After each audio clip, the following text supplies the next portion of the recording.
Title: When my cheating wife pulled this out of her purse, I knew instantly she was having an affair. But just days later, my cousin called with a sinister plan. Buddy, I have bad news, but I also know how we can get brutal revenge without ending up behind bars. And what happened next? It was the ultimate payback. I should have known something was wrong when Emma started acting differently. We had been married for 8 years, and while we weren't perfect, I thought we were solid. We had built a comfortable life together. She was a senior consultant at a high-end luxury firm, and I was grinding my way up in the finance sector. Our schedules were hectic, but we always made time for each other. At least, we used to. Lately, things had changed. Emma was always on her phone, typing away with a smirk she used to reserve just for me. Date nights became an afterthought. And worst of all, the late meetings, the urgent business trips. The way she'd come home with that look, exhilarated, like she had just lived another life.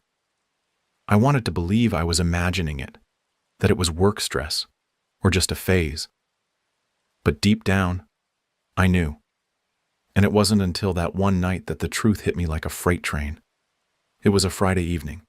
Emma had just come home, tossing her expensive beige handbag onto the kitchen counter before heading for a shower. Something about the way she rushed past me, not even sparing a glance, made my stomach churn.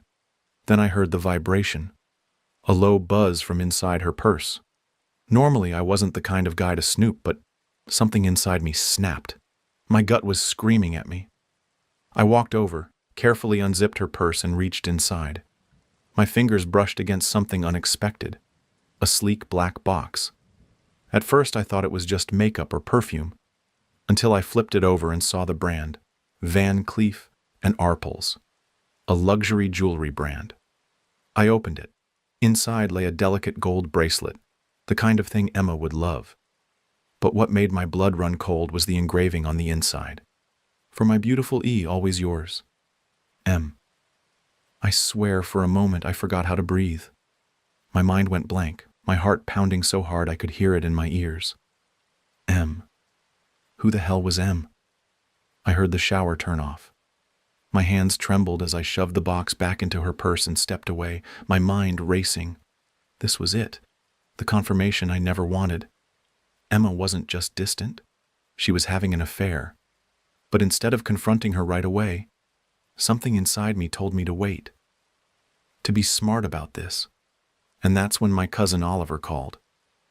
Oliver and I had grown up together. He was more of a brother than a cousin. He worked in private security, which meant he had a very particular set of skills when it came to digging up dirt on people. When I picked up, I barely had time to say hello before he spoke. Buddy, I have bad news, but I also know how we can get brutal revenge without ending up behind bars. I gripped the phone tighter. What do you mean? Oliver sighed. I wasn't sure whether to tell you this, but I got some info today that you need to hear. Emma, she's cheating on you, and not just with some random guy.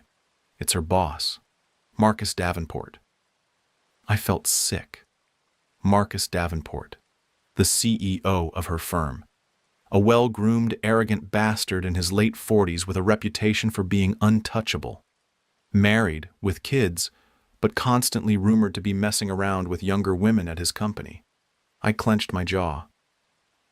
How do you know? Because, Oliver said, one of my clients is his wife's personal investigator. They've been tracking him. Your wife is just one of the affairs. But here's the thing. Marcus doesn't just cheat. He's reckless, and that's going to be his downfall. I felt a dangerous calm settle over me. What are you suggesting? Oliver chuckled darkly. We're going to ruin him, and we're going to make sure Emma regrets every single choice she made. And just like that, the plan for ultimate revenge was set into motion. Oliver and I spent the next few days gathering everything we could. Emma's schedule, when she worked late, when she took business trips, Marcus's habits, where he went after work, the hotels he preferred, the people he met, digital evidence, Emma's texts, her call logs, subtle GPS tracking to confirm her locations. Then we set the trap. We decided that if Emma wanted to live a double life, we'd give her a front row seat to its destruction. Marcus had a favorite place, a luxury hotel in the city, where he liked to meet his women. With some strategic maneuvering, Oliver arranged for us to get access to the penthouse next to Marcus's usual suite. The plan was simple. Emma had told me she had an important business meeting on Friday night. I already knew what that meant, so I played along. I kissed her goodbye that morning like nothing was wrong, watched her get into her car, driving off without a care in the world. Then, Oliver and I got into position. That night, hidden cameras were set up in Marcus's suite, not just to catch them in the act, but to broadcast it to the right people. As Emma and Marcus met at the hotel, laughing, drinking, kissing in the privacy of the suite, the footage was being live-streamed directly to Marcus's wife, his board members, and Emma's closest colleagues. But that was only the beginning. Just as things started heating up, Oliver made a call. A hotel staff member working with us knocked on Marcus's door. "Sir, we've received a security complaint. We need you to step outside immediately." Marcus, startled, wrapped himself in a robe and opened the door, only to be greeted by his furious wife and a small crowd of people, including 2 of his company's board members. Emma, half-dressed, stood frozen in terror. And just when she thought it couldn't get worse, I walked in. Her face turned ghostly pale. "James?" I looked at her with nothing but cold indifference. "Surprised to see me?" She stammered, trying to cover herself up, her hands shaking. But there was no escaping this. The consequences had arrived.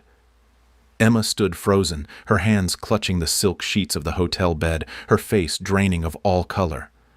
"James, this isn't what it looks like," she stammered. I almost laughed. The audacity. Behind me, Marcus's wife, Olivia, strode in like a storm, her eyes burning with rage. Olivia was no ordinary woman. She came from old money, and while Marcus had always been the face of the business, it was her family's fortune that kept it afloat. She wasn't crying. She wasn't screaming. She was smiling, and that was far more terrifying. "Marcus," she said, her voice smooth as glass, "how do you think the board will react when they see this footage? Oh, wait!" She turned her phone around. The live stream was still playing.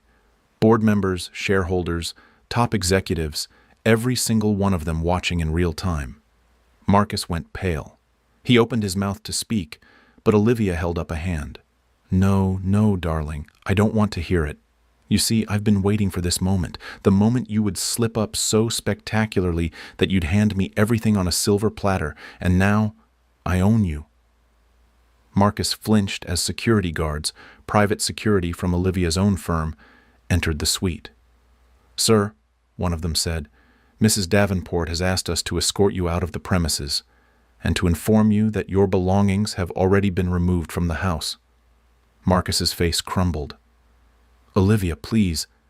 "Oh, don't beg, Marcus. It's so pathetic." Olivia turned to me with a wink.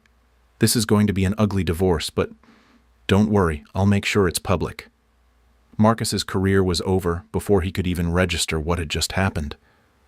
But I wasn't done yet. Emma was still sitting on the edge of the bed, gripping the sheets like they were the only thing keeping her upright. Her body trembled, but her eyes darted toward me, and in them I saw something that almost made me laugh out loud. Fear. She wasn't afraid of losing Marcus. She wasn't even afraid of being caught. She was afraid of what I was about to do next. "James, let's talk about this," I scoffed. "Talk? Like the way you talked to Marcus?" "No, Emma. We're past that." I pulled out the manila folder from my coat and tossed it onto the bed next to her. She frowned, hesitating before picking it up and flipping it open. Her hands shook violently as she read the contents.